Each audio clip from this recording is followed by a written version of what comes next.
Top Trump supporters are now bailing on President Trump. Tucker Carlson is trash talking him. Candace Owens is trash talking him. Steve Bannon worries that he is placating and kowtowing to Benjamin Netanyahu of Israel. However, the American people are still very much with Trump after neutering Iran's nuclear facilities. Listen to what CNN's new polling data had to say. Yeah, I think there's this idea, okay, maybe the MAGA base wouldn't necessarily like this. Look, this is Donald Trump's Republican Party. That's what I think is so important to note. GOP on the U.S. airstrikes in Iran, 76% in the average of the two polls approve, compared to just 18% who disapprove. Now, I will note that is a bit higher than Donald Trump's disapproval rating within the Republican Party. But overall, Republicans are with Donald Trump on this. Tucker Carlson be darned. The bottom line is he does not speak for the majority of the Republican base. The majority of the Republican base is with Donald Trump. Absolutely. MAGA is still on President Trump's side. We see what he did.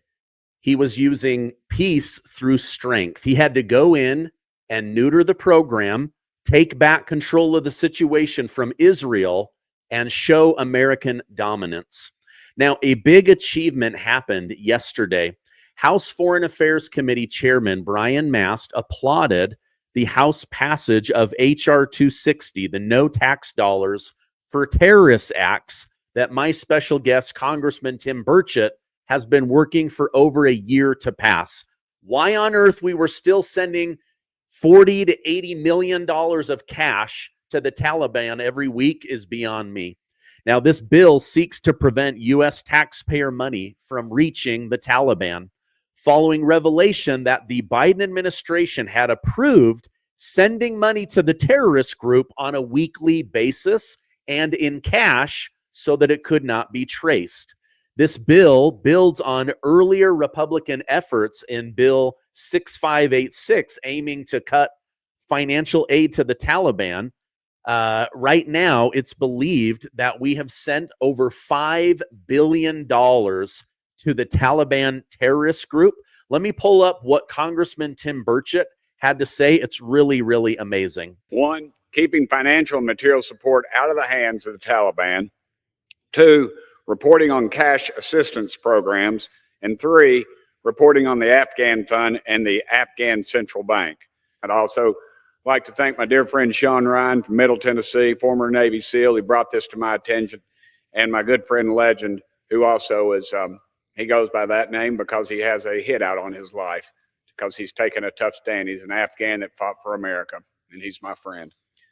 And thank you, and I reserve my remaining time. Will you please let me know in the comments, do you still support President Trump after what he did in Iran? If you do, type Y. And if you support removing $40 million of cash every single week to the Taliban, I want you to also type Y for yes. This is huge, and I'm so grateful to Congressman Tim Burchett for pushing this over the line. There is so much theft, it gets even worse. Listen to this.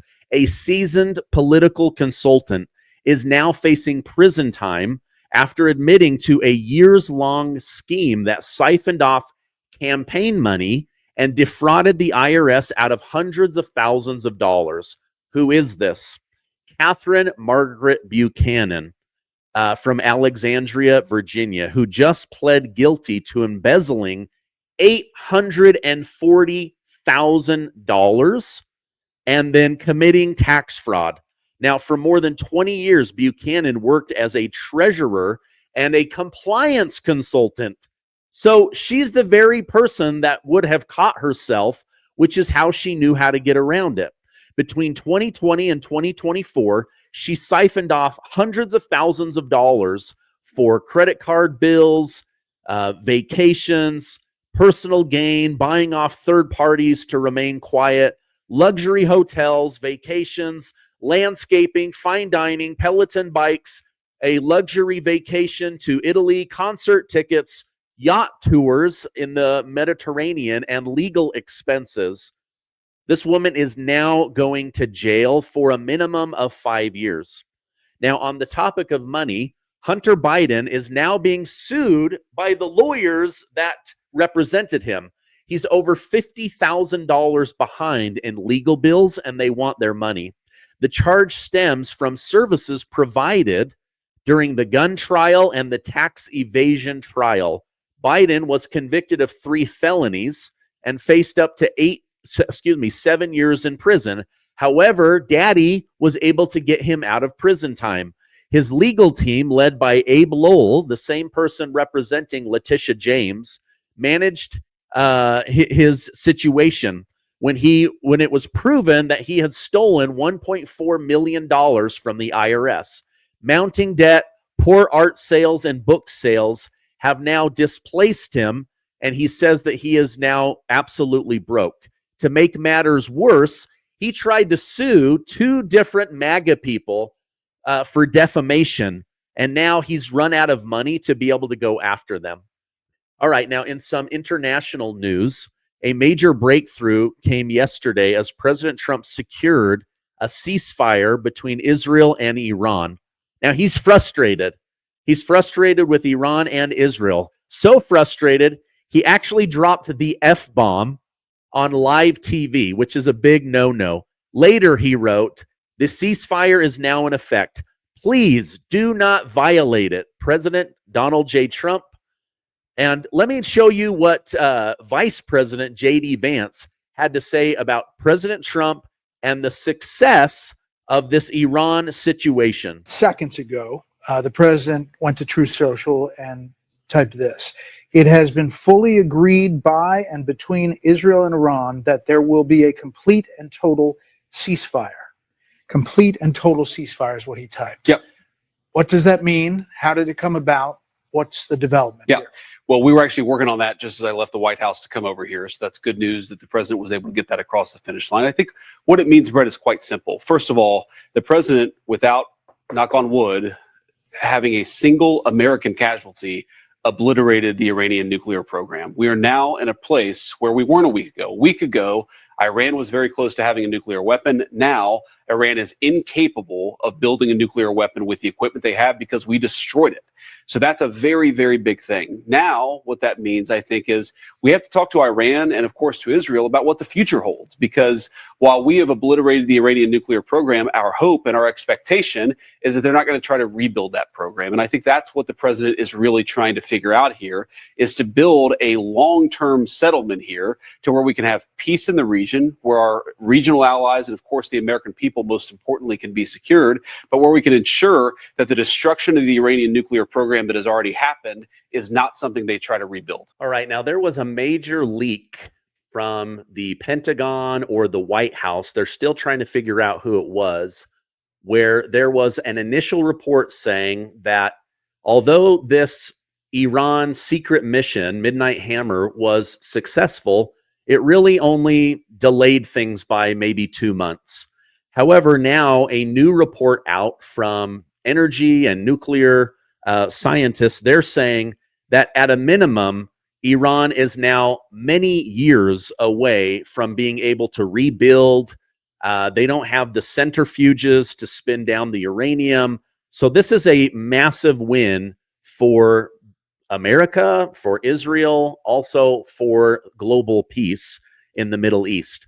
Now, the director of national intelligence, Tulsi Gabbard, also weighed in on this, saying only President Trump could have achieved this historic ceasefire agreement that brings us closer to peace. It was a Herculean effort that deserves the thanks of all people, from Israel to Iran to the Middle East to America. The entire world congratulates you, President Trump. Now, Trump's top advisor, Stephen Miller, he works on war plans, foreign policy, but he's also the main person that helped President Trump shut down the crisis at the southern border. He was on Fox News recently talking about this. Let's go ahead and tune into what he had to say, because I thought it was very interesting. The lesson that the Iranian regime has learned from President Trump is the lesson of hard power, Sean. President Trump gave them a 60-day deadline. The deadline was very clear. Make a deal with us or pay a price you cannot imagine. Look what's happened over the last 12 days. The leader of the Iranian Revolutionary Guard has been killed. The senior leadership in the government has been killed. Their entire upper leadership ranks have been executed. The entire infrastructure that allows them to create ballistic missiles has been wiped out. Their air defenses have been eliminated, and President Trump dropped 30,000-pound massive ordnance penetrating bombs on Iran, wiping out their nuclear capabilities. What lesson has the regime learned from this? When President Trump offers you an olive branch, you better take it. Because if you don't, what's going to happen? So, you know, we can talk about words and press releases and everything else. Sean, the lesson the world has learned is that President Trump talks softly and he carries a stick that will smack and destroy and annihilate any single effort to create a nuclear power in this country that threatens American security. All right. I agree with that. President Trump has tried to be reasonable. And now, like anybody that deals with a bully, sometimes you got to hit them really hard in the face so that they'll wake up and realize, oh, wait a minute, I don't want to fight or harass this person anymore. However, not everyone is happy.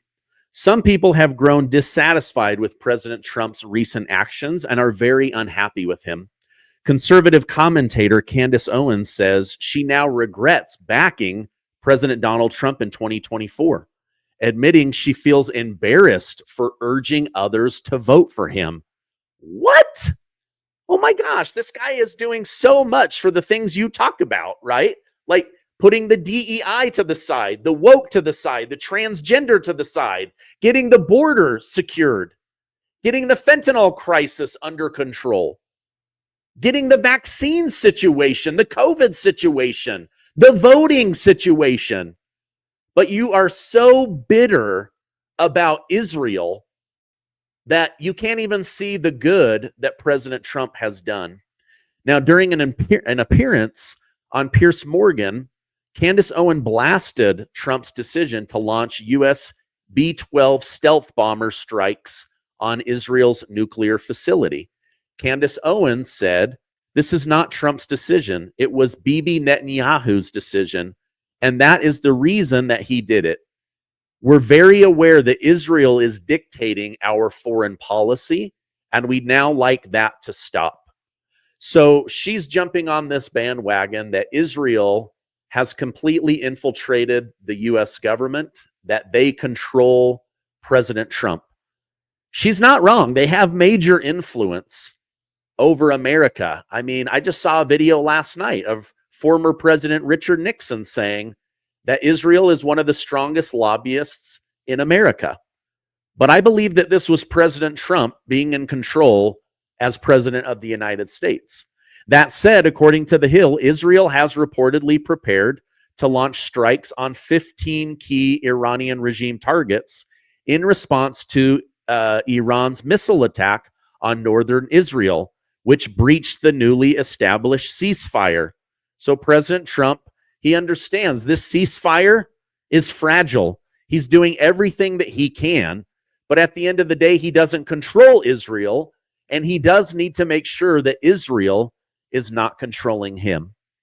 Following further talks, Israel scaled back its response, targeting only a single radar installation to minimize collateral damage.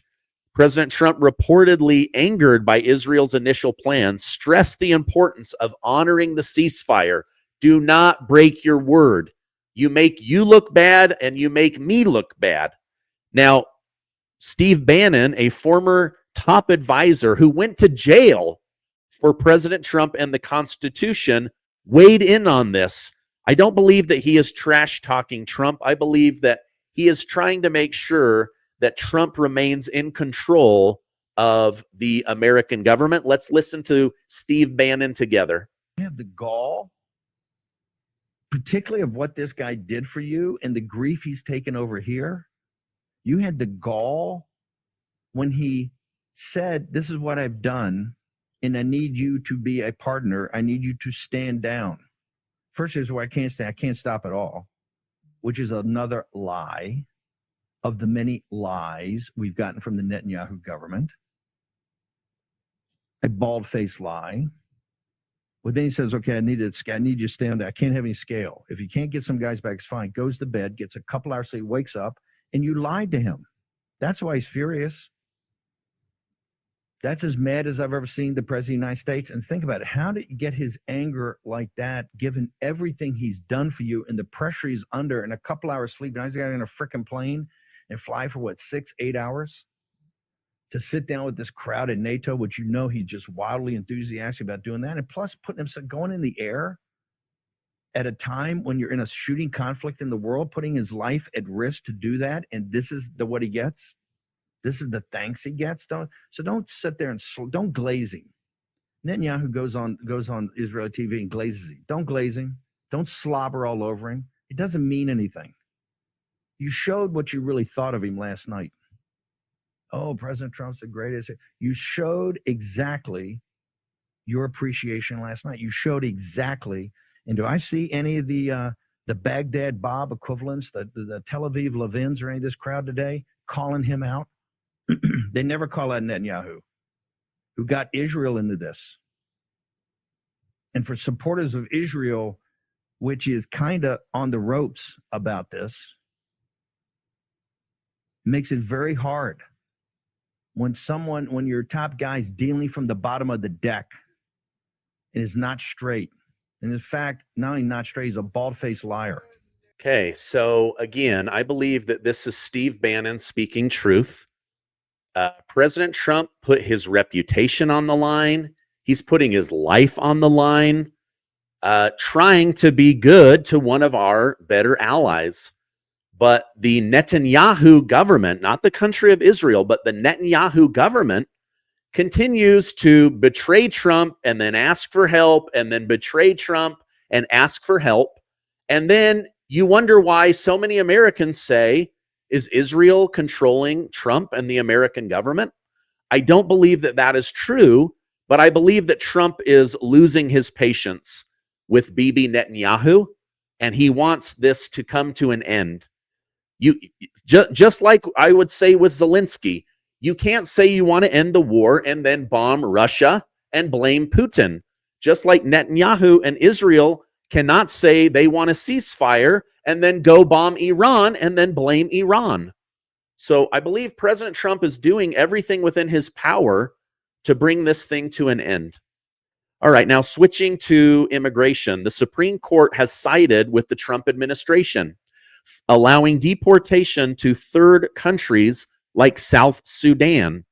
However, now a lower court in Boston is overriding the Supreme Court, saying, I'm not going to allow a single illegal immigrant to be removed from this country.